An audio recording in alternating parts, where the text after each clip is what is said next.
Good afternoon to all judges, teachers, and audiences. I will grab this honor today to tell about an interesting problem which affects us every day in our classroom and also in our real life. This problem is related with our file. I'm standing here to deliver a problem that is fossilization. Have you ever heard about fossilization? No. Do you think this can happen to you? Yes. Let me show you the outline that I will follow among this speech. First, we have the situation. Second, the problem. Third, the solution. Fourth, the evaluation. And finally, the conclusion. My fellow audiences, what comes to your mind when you hear the word fossilization? Well, I think some of you have the idea of what fossilization is in biology. Am I correct? But in this case, we are focusing on fossilization in second language acquisition, which refers to the process in which incorrect language becomes a habit and cannot easily be corrected. For example, many advanced level learners who have Spanish as a first language do not distinguish between he and she. This could be a fossilization error. But to know more deeply this problem, let me answer this question. Why does fossilization happen? There is no real rule determining when certain users may begin to fossilize. It varies widely by the individual and by the environment in which the language is learned. Fossilization most often occurs in an adequate learning environment. Our problem in this situation is the most likely ignored problem in Chinese English foreign language teaching. It does not mean that Chinese English foreign language teachers do not know the existence of fossilization. To the contrary, the Authority Academic Database in China reports that more than 150 papers are written by Chinese scholars, certain with fossilization, but few of them really give attention in a teaching process. But it doesn't mean that the problem is the teacher. Sadly, the problem is the psychological barrier in the largest process. To the learners, they don't show great interest in English learning as before. After long years of study, most Chinese learners learn English for the secondary or primary school. They are no longer fascinated in English, but taking it as a bone in the meat, because they seldom have the chance to use it in a real situation. Another psychological problem to the learners is the suspicion to their ability. Having paid a great deal of effort, they still do not see apparent improvement and begin to doubt their own learning ability. Any questions so far? There are some solutions that can be very helpful for us to use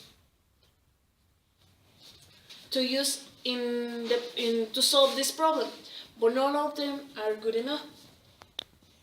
Some of the solutions that we have is the reinforcement of awareness of fossilization, intensification of learning motivation, avoidance of the first language interference, accumulation of foreign language input, and the amusement of language output.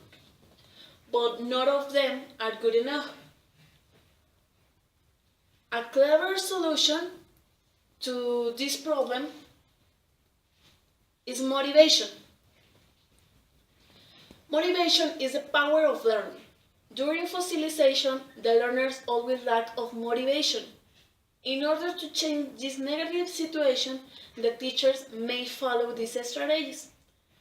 Firstly, the teacher should keep enthusiastic and responsible. An open mind and responsible teacher plays a key role in creating a relaxing and pleasant learning environment.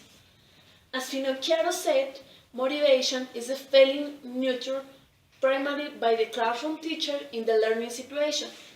Secondly, the teacher should help learners take right attitudes toward the frustration from fossilization. Frustration mainly stems from difficulties and bad results of learning. If learners are afraid to make mistakes, their confidence from the teacher may help them solve problems and increase their confidence. Thirdly, the teacher should keep the teaching contents interesting and they can be interesting to the topic. The teacher should keep the teaching contents interesting and original. Such classroom settings are teacher-centered rather than learner-centered. In this case, the classroom seems dull and dry, which is hard to kindle the spark of the learners. If the teacher adopts teaching contents with flexible teaching methods, the learners will much more like to take part of them. Finally, the teacher should urge the learners to provide the text and finish assignments in time. Many students did not good enough prepare to the debates or discussion in the classroom, and there is a problem on the lack of knowledge to the motivation, in this case, appear fossilization in the context. But this solution has a disadvantage too. The main problem with this solution can be the bad lack of or not enough motivation that is related to the students when they don't like the strategies or maybe with the language. The problem is caused in part from their background, their teacher, or the psychological barrier.